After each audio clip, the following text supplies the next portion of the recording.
highness you're describing, Harry, is called being high. I mean, it brings new meaning to your highness. Exactly. I think that this is a dangerous conversation. New nickname, your highness. Your highness, picture this: you're Meghan Markle, Duchess, former actress, global name. You've got the royal name tag and a seat at the most exclusive table in the world, but now that table's shaking. Your second shot at building a lifestyle empire just crashed and burned again, and not just a little stumble. This was a headline-making, cringe-inducing collapse. Even her most loyal supporters are now wondering what on earth is happening. Let's rewind to the moment Meghan tried to reignite the spark. Her brand American Duchess went for that artsy, rustic Pinterest vibe, dropping overpriced fruit spreads and floral sprinkle jars like it was some secret recipe to rebirth. She even added a new rose launch, desperately trying to create buzz, but the whole thing rare of smoke and mirrors, she said. Everything sold out instantly except it. Didn't people watching the launch in real time noticed something fishy? Items were marked sold out the second the store opened, not minutes later, not after. A flood of buyers just poof vanish, as if someone hit a fake scarcity switch. Behind the scenes, a tactic that may have worked once but not anymore. The audience is tired of smoke without fire, and Meghan herself in the promo video, she looked not right. Her glow was gone, her energy low, eyes darting, smile forced, frame cropped tight like she was hiding something. Fans whispered, "What's going on?"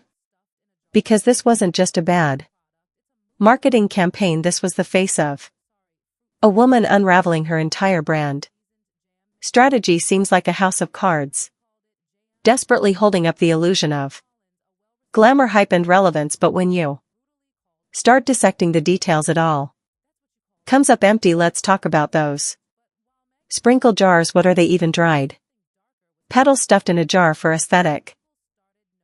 That's not a product, it's a mood board. And the jam, or sorry, fruit spread, that term alone made seasoned jam makers cringe. Meghan proudly called it jam. This guy seems to have had more drugs inside him than you could get in a chemist shop. I mean, I find it very hard to believe. Hold back, that's what you call it when your jam failed out. But while Meghan fumbled the kitchenware of luxury, something darker was creeping in from Harry's side. People started noticing it.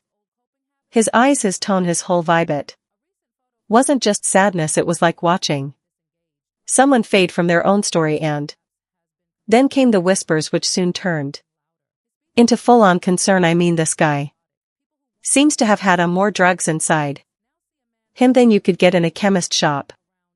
I find it very hard to believe Harry, long before Meghan had opened up about his struggles, grief, anxiety, self-medicating with alcohol and drugs, none of this was secret. But lately, his public appearances felt hollow. His eyes looked lost, and speculation grew that those old coping habits might be sneaking back into his life. A recent photo from London showed Harry looking scattered and disengaged, like a man on the edge. No relapse has been confirmed, but the whispers are growing louder. His speeches used to be powerful, now they feel robotic. People who once saw the cheeky, brave prince now see a man haunted by confusion, dragging around invisible chains. This is a man who once admitted he used substances to numb his pain. His own words describe it best: he wasn't trying to feel good, he just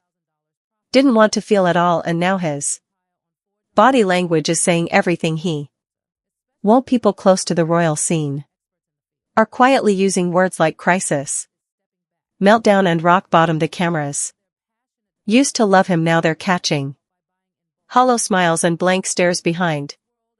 This storm is Meghan steering a brand that's clearly lost at sea. Her moves confusing at best, chaotic at worst. One moment she's promising no more fake scarcity tactics, the next moment she's doing it again. 1 week she says there's Nothing else coming the next surprise. Another overpriced product drop, it's not.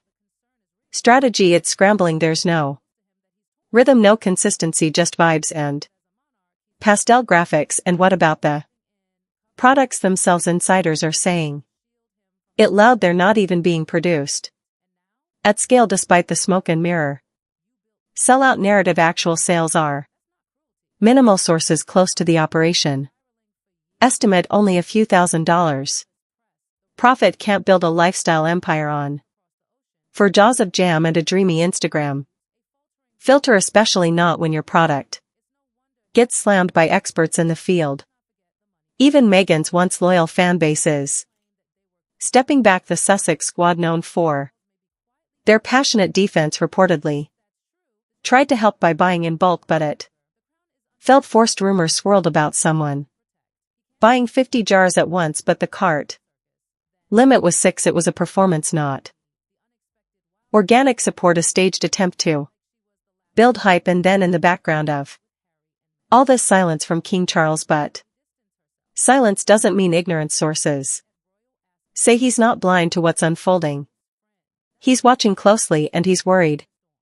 Not about brands or online drama, but about his son, about Harry behind palace walls. The concern is real. Charles has reportedly told those close to him that he's torn. As a father, he wants to help, but as a monarch, he's exhausted after years of stepping in, covering for Harry's missteps and trying to shield him from the worst fallout. He's hit his limit and now he's drawing the line. The message is simple: you built this, now you fix it. That's not cruelty, that's reality. Harry's been spiraling for years, from Diana's death to the relentless press, the royal expectations, and now life across the ocean, trying to balance fatherhood, lawsuits, a faltering brand, and a crumbling identity. It's no wonder he's struggling to stay grounded. And let's not forget the money question. Despite Meghan and Harry's public claim that they were cut off, rumors are still flying that Charles may be quietly funding them through private channels. If that's true, the generosity won't last much longer. The crown is under pressure, and Charles has his legacy to protect. He can't afford to bankroll a failing PR circus. Then there's Princess Eugenie, the unexpected wild card. For a while it seemed like she was the last royal still keeping ties with Harry and Meghan. People thought she'd finally distanced herself, but recently she was spotted at royal Ascot with Misha Nonu, Meghan's close friend. That one sighting sparked a firestorm. Is Eugenie still Meghan's secret link to the palace? Some royal watchers whisper she's acting like a double agent, bridging both worlds, but maybe she's just trying to survive the royal chaos with her sanity intact. Not everyone's picking sides, some are just trying to breathe. Meanwhile, Meghan's real crisis goes beyond dried flowers in jars or mislabeled jam. She's lost the narrative. The press she once manipulated has turned. Even mainstream outlets that once gushed over her are now stepping back. Why? Because the story is no longer inspiring. It's frustrating. Overly curated Instagram videos, overly polished press releases, yet nothing feels real anymore. Meghan doesn't seem to know who she is or who she's trying to be. Is she a duchess, a businesswoman, a wellness guru, a modern icon? Right now, she's none of the above, just a woman pushing overpriced jam while everything around her collapses. And now the world is watching Meghan and Harry's carefully constructed image buckle under the pressure. What started as a power couple's escape to freedom in Montecito has become a slow-mo car crash. Everyone sees it coming, but no one can look away, because behind every filtered cheers, dears, Instagram caption, and staged garden picnic, there's a storm brewing. And it's not just public opinion, it's personal unraveling. Let's talk numbers. Meghan's latest product drop, despite all the hype and the supposed sold out in seconds spectacle, barely Made a dent. Financially, insiders say the margins were laughable, a few $1,000 here, and there isn't going to pay for that $14 million 0 cents. Mansion, let alone keep up the staff, security and Hollywood-level PR team. Even worse, her brand got publicly humiliated by the very industry it tried to impress when jam royalty like Donna Collins publicly calls your product a failure in a jar. That's not a little shade, that's a full-on eclipse, and Meghan's team knows it behind the scenes.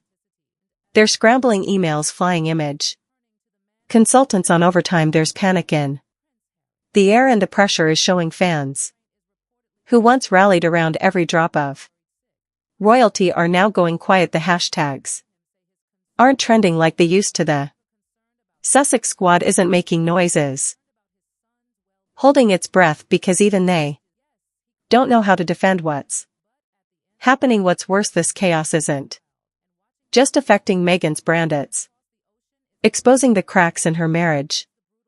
Harry isn't just going through a rough patch, he's drifting, and not in a private, quiet way, in a very public, very alarming way. When he does appear in public, he looks dazed, like a man who's physically present but mentally somewhere else. The spark gone, that cheeky grin vanished, his body language screams discomfort, his speeches feel forced, he reads like a robot programmed to smile on cue, and when the cameras aren't around, silence, no interviews, no podcasts, no passion projects, just a string of carefully edited clips that feel more like damage control than inspiration. People who've followed Harry for years are heartbroken. This isn't the man who walked behind Diana's casket with such quiet strength. This isn't the soldier who laughed with fellow veterans in the sand. This isn't the prince who once told the press to back off his girlfriend with fire in his voice. This is someone struggling to find his place again, someone battling the same demons he's always had, but with more pressure and fewer safety nets. And in the middle of this emotional chaos is Meghan, playing multiple roles: wife, mother, brand builder, and end crisis manager. Except the more she tries to hold it all together, the more obvious it becomes. She's losing control. Her actions are all over the place, promising one thing, delivering another, building up hype with no follow-through, trying to create magic from thin air. But people are tired of the illusion. They want something real. And the real story, it's messier than any PR pitch can cover up. Meghan isn't just failing at business, she's watching the